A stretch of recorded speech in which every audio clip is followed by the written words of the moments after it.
welcome to this very special show where we are going to discuss a day after BJP pulled the rug under Mufti's feet by calling off the alliance with PDP in Jammu and Kashmir. What is the way forward? Governor NN Vohra has taken charge of the turmoil-torn state. This is not the first time that the valley is under the governor's rule. Jammu and Kashmir has had numerous spells of governor's rule. This is the eighth such instance. This is the fourth time in 10 years, though, that Vohra is calling the shots in the valley.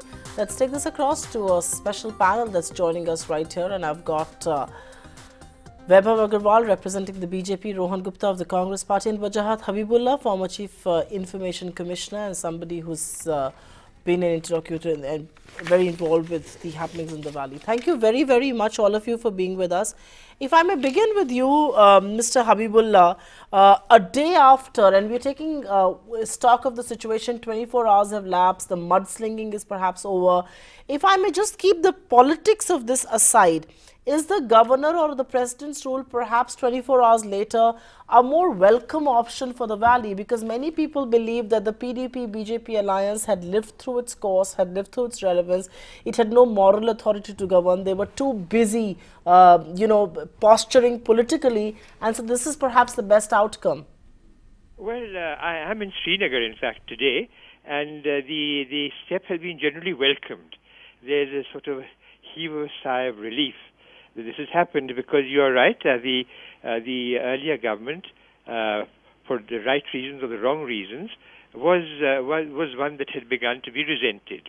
So from that point of view, this has been welcomed, and but now it will, of course, depend on what course the governor wishes to take in steering the state in its quest for return to normalcy. Oh, that's an important point, and I intend discussing that in just a while on the debate, that the role of the governor and the steps that he intends to take will be crucial going forward. But Vaibhav Agarwal, in some sense, it was Yashwant Sinha yesterday who joined us, or Paryapan Chidambaram, and now Wajahat Habibullah. So many people who are in the valley are telling us, who are in the state of Jammu and Kashmir, telling us that on the ground, this is a move that is being welcomed. It also tells you a thing or two about the state of governance that there was in Jammu and Kashmir. People are welcoming the demise of a democratically elected government. They're breathing a sigh of relief because there's president's rule. Good evening, Supriya, and good evening to your panel. Now, I think your panelist has rightly said that this is a move that is being widely accepted, not just in Jammu and Kashmir, but also across the country today.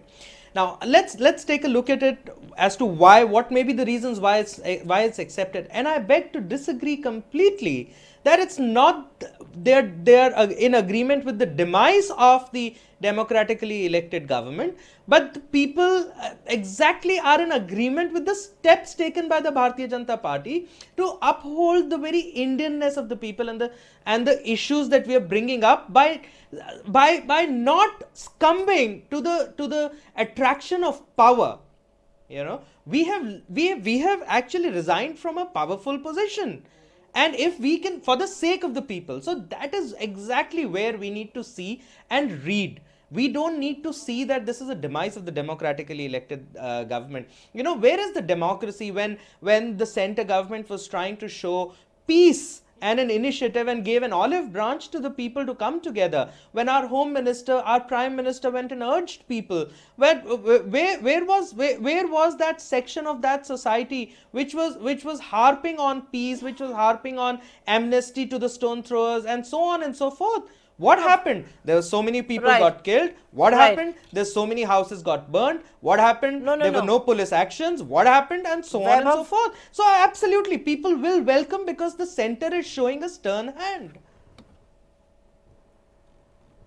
Vaibhav Agarwal, I usually don't give in to a discussion and debate here. Let's not take the high moral ground. And the high moral ground is not that you've renounced power and you're on the path of salvation now and you've done this for the betterment of the valley. You were as much a part of misgovernance in Jammu and Kashmir as the PDP was. You can't wash your hands of the PDP. You were in bed with them for 3.5 years. But let me take this across to Rohan Gupta. And Rohan Gupta, this point keeps coming, and it's only fair that that I take this up with you. The whole idea of the BJP, at least to its core constituency, is that they have been able to keep the national interest over and above the political interest. So I want you to respond to that, but I also want you to ask the question that isn't the valley better off, isn't Kashmir, isn't Jammu better off without a dysfunctional government and with the president's rule? See, first of all, I would agree with your point. The way BJP spokesperson is trying to wash off his hands from this last 3 years malfunctional government, it's really surprising, because the day one it was very clear these are the both different parties with different ideologies. They have come together for the lust of power. I will remind BJP spokesperson that on the day of taking oath, Mehbooba thanked Pakistan for free and fair elections. After that, we have seen that when Burhan Wani was killed, his family was offered compensation. The terrorists are called martyrs. When Amarnath Yatra, 8 civilians were killed, this government was silent. So my point is, the responsibility of whatever has happened today is a joint responsibility of government. BJP cannot shy away from that, number one. Number two, nobody has told BJP or Prime Minister Modi to go to Pakistan and eat cake. It is his decision.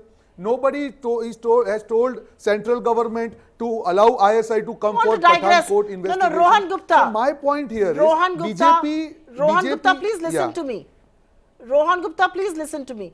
Don't digress from the question. I asked you a simple question. Let's not go to the Prime Minister and his visit to Pakistan and all of that. I will discuss that a little later.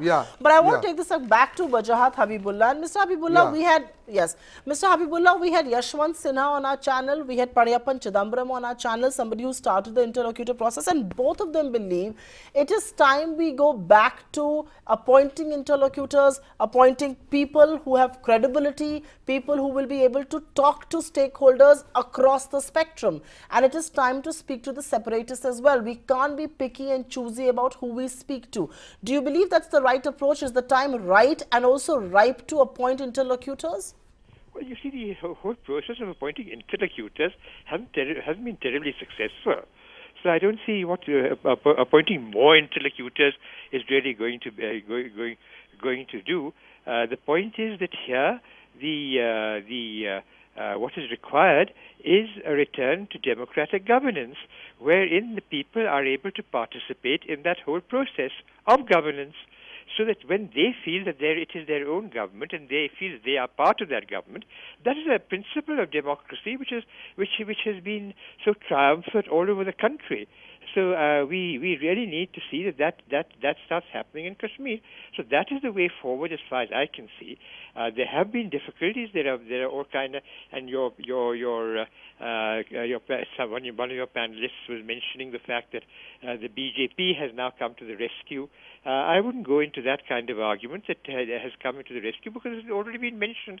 They were all part of this whole process of governance. What the difficulty is, the democratic process, the democratic freedoms, which are taken for granted by all of us and the rest of the country, are not available to the people of Jammu and Kashmir. And unless those are made available to the people of Jammu and Kashmir, you will not find an improvement in the situation. That's a very fair point that you're talking about. And Rohan Gupta, I'll come back to you before I go back to Vaibhav Agarwal.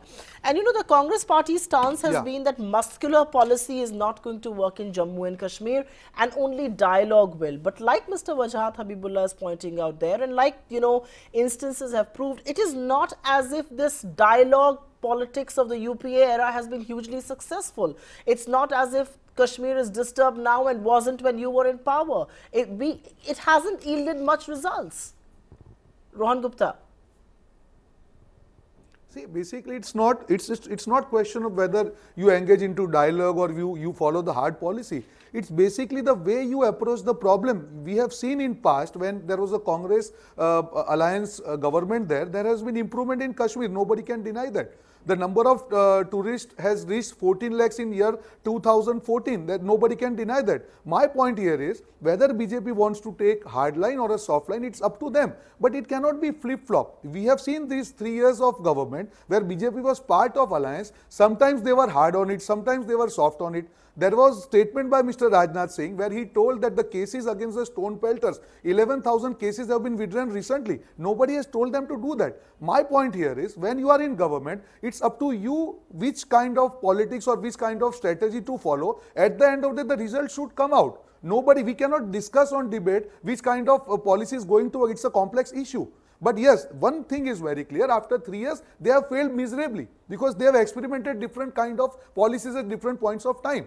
When you know that one party is totally ideologically against you after 3 years, what more you can expect? You cannot play around with the sentiments of people. Mr. Gupta, Mr. Gupta, you've said that before that they are ideologically in contrast because, you know, I can turn around and say that this grand Modi alliance that's in the works and which Congress seems to also be putting together is also does not have a common ideology. You are ideologically different from many other parties. Even in Karnataka, no, I would reply to that. So let's not talk about ideological contrast. No, Rohan Gupta, just wait for a minute because this is about Kashmir and I want to go to that. We have never said Pakistan. In 30 seconds if you can, because then I have to move on.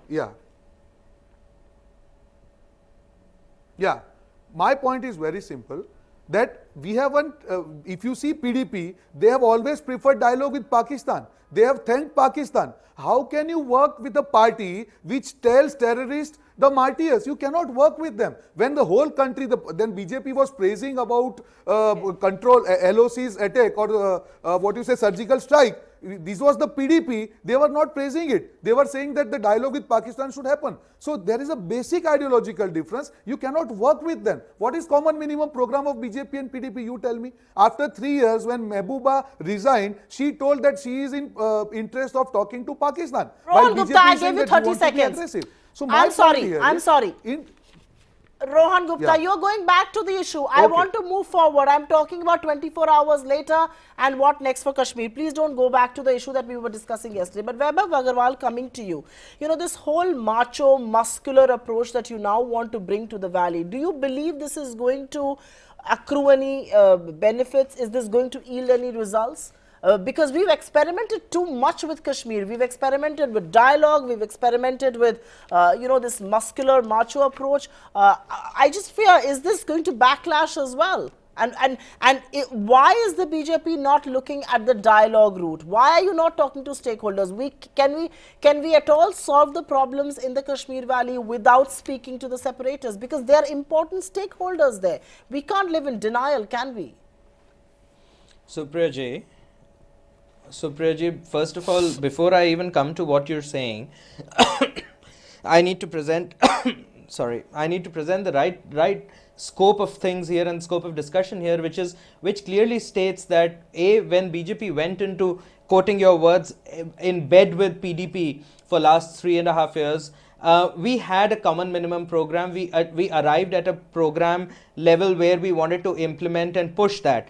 There is a 80,000 crore package that was given to the state by the center when the Modi government came in. 30 to 35,000 crores have been dispersed, but the development could have been better. Now you also need to appreciate that we were a junior partner, irrespective of the vote percentage and the number of seats that we have that are not too far away from what PDP has. We have 25, they have 28, and the vote percentage is like neck to neck. But after all, we are junior partners, and Mehbooba Mufti government was not allowing us to do any type of development and carry out an agenda. So we stepped it up and we said that, boss, we need to put our foot down at some point in time, because we need to keep patience. So many governments came in the past, so many came.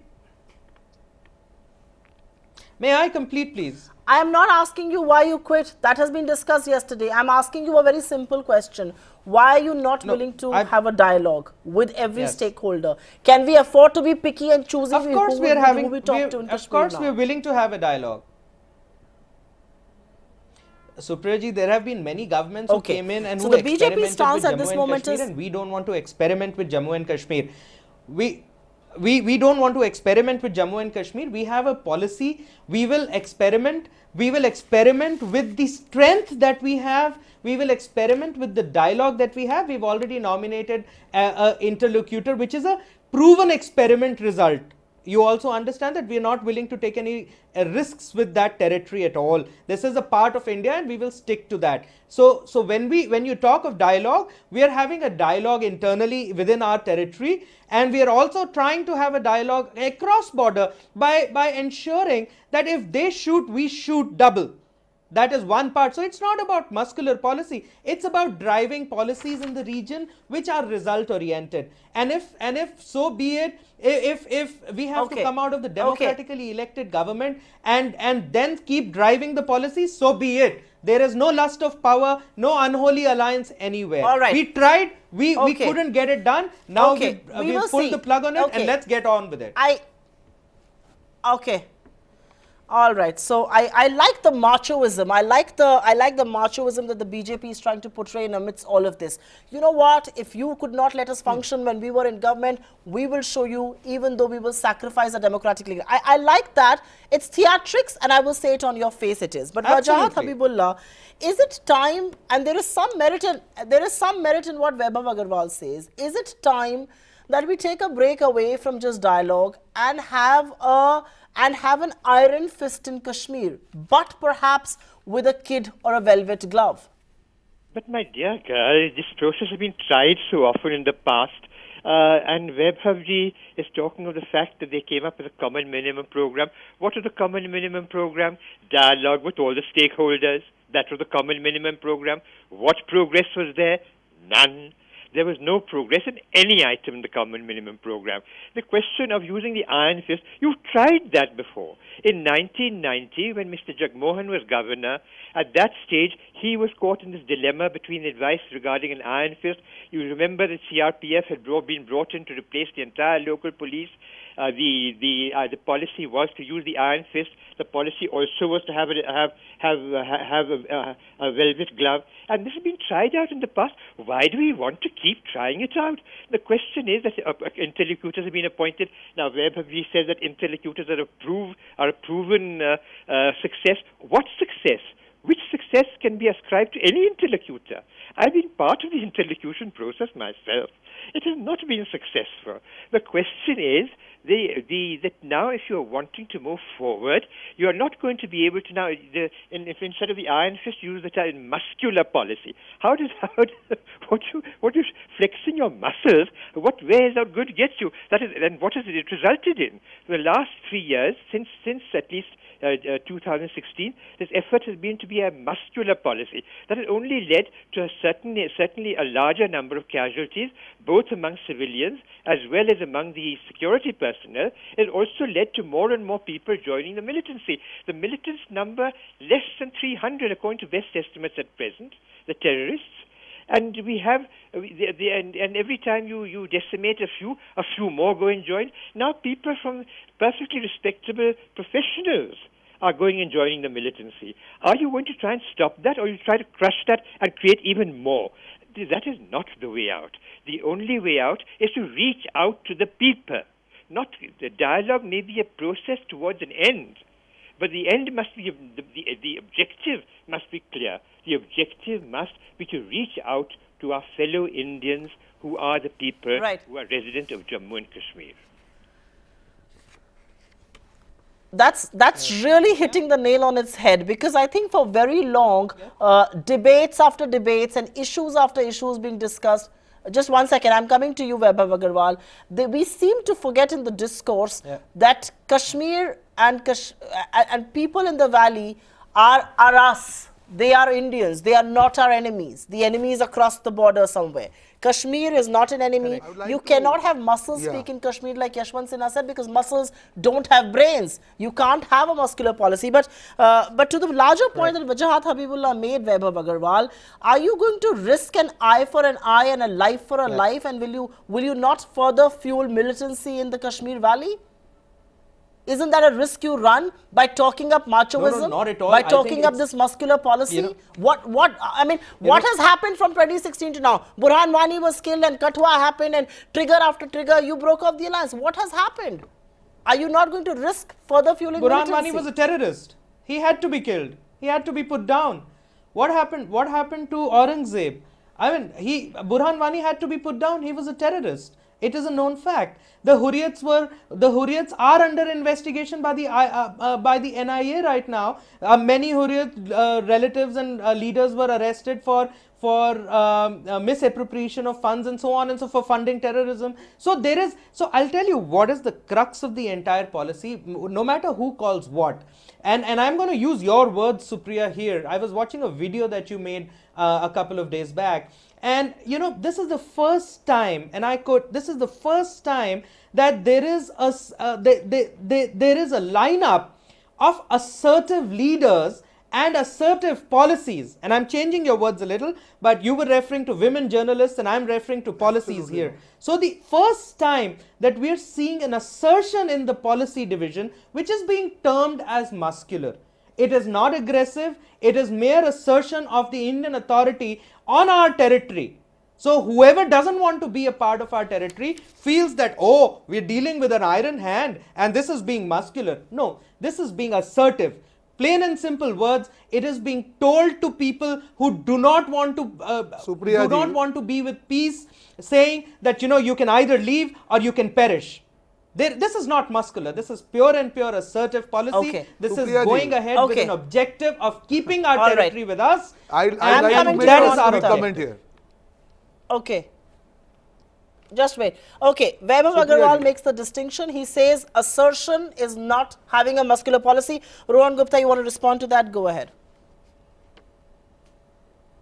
Yeah, I've been hearing to BJP spokesperson, the way he is speaking, you had last 3 years to apply whatever you are saying now. You cannot mislead country now. You are part of the government. Whatever you have done, whether you have followed the hard line or the soft line, nobody had stopped you. But why you are saying all these things now? You could have done it 3 years back, number one. And if you are so confident of doing all these things, why you have been part of this government? We couldn't get it off the ground and thus we resigned from the power. Jawan's life, you cannot take 279 civilians' life to do. This is not experimentation. The way you have been speaking, I've been hearing these debates of BJP but Rohan Gupta, the way they have been talking nationalism and we'll all do. Right, so, but Rohan Gupta... Yeah. My point is, they had 3 years. Yeah, Rohan Gupta, you know, while I completely blame, please go ahead. Yes, while I blame the BJP for going hand in glove with a partner who had diametrically opposite ideology and which is why we have ended up in a bigger mess in Kashmir, I equally in the same univocal voice also blame the Congress party. You've been in government for too long. Why have we not found a solution to Kashmir? So I don't think either of you can take the high moral ground on Kashmir at all, whether it's the Congress or the BJP. Allow me 1 minute. I had your former Home Minister Padayappan Chidambaram and he said, no, you listen to me now. I had your former Home Minister Padayappan Chidambaram on my show last evening and he said we will all have to shoulder our share of the blame. You can't walk away from that blame is all I'm trying to tell you. But let me go back to Wajahat Habibullah because I think absolutely we are need not. to talk about you are not getting my point. And you are not getting my point. Allow me a 1 minute, please. I am just giving you the contrasting picture. Okay, just allow me a minute. I gave you the numbers in 2014. In 2014, if you see the number of tourists in Kashmir, it was 14 lakhs and now it has come down to 4 lakhs. I am just giving, I am not saying that we were perfect, but as far as we are concerned, we were moving in the right direction. There was no flip-flop. There was consistency in our policy, which is not visible. We have seen that in last 3 years and now Mr. Vaibhav is talking that we will do something different. I am just questioning that. If you had clear-cut policy, you should have done it in last 3 years. So I don't think, sir, you can offer something new. Your intent should be very clear. Your intent should be to touch the people. You have to touch Insaniyat. You have to touch Jamhuriyat. I get your point. You have to touch Kashmiriyat. I'm sorry. Okay. Yes. I wish you had all these clear intentions in the last 60 years and you could have resolved the problems in Kashmir. But I will go back to Wajahat Habibullah. And Mr. Habibullah, you know, apart from the narrative and apart from this bravado that both parties are seem to putting at this stage, I really want to ask you, what happens next and how crucial will the role of the governor be? And we have seen additional chief secretary from Chhattisgarh, Subbu, as he's called in the PMO, now being appointed and sent as an advisor to the governor. What sort of a role will the governor have to play to ensure that there is some amount of sanity that returns to the state of Jammu and Kashmir? You see, as I was mentioning, this is a deja vu. The whole thing has been done before. Why aren't we ready to learn lessons from our own history? There was, now it's no use saying that where we for the first time described it as muscular. Term muscular may have been used for the first time, but certainly the policy of a hard line, what was in those days described as a hard line, is much older. You remember that in the early stages there was no dialogue opened with anybody. They were repeated. The interlocutors that Mr. Chidambaram talks about was post 2004. Before that, the Congress Party did not.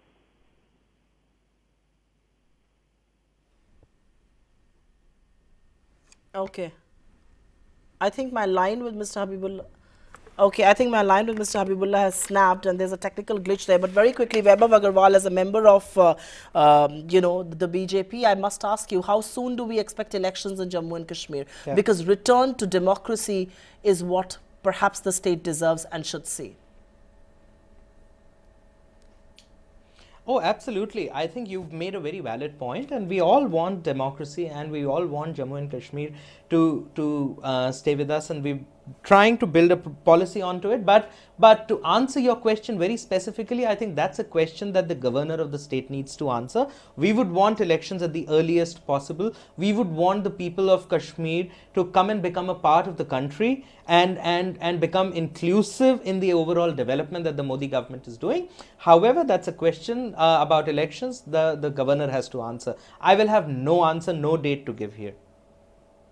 With all due respects and humility. Okay, no answer, no date to give yet. Okay, with 24 hours after the BJP and PDP alliance has ended, it's time to take stock really of the road ahead as far as Jammu and Kashmir is concerned. What policy will work? Will dialogue pay off? Will machoism and muscular policy really call the shots in Jammu and Kashmir? And more importantly, when will elections happen in the turmoil-torn state? It's really a pleasure talking to both Rohan Gupta and Vaibhav Agarwal, who represent the political class here, and of course a very eminent voice, Mr. Wajahat Habibullah. Yeah, completely out of time on this edition of a very special show. Thanks very much for being with us.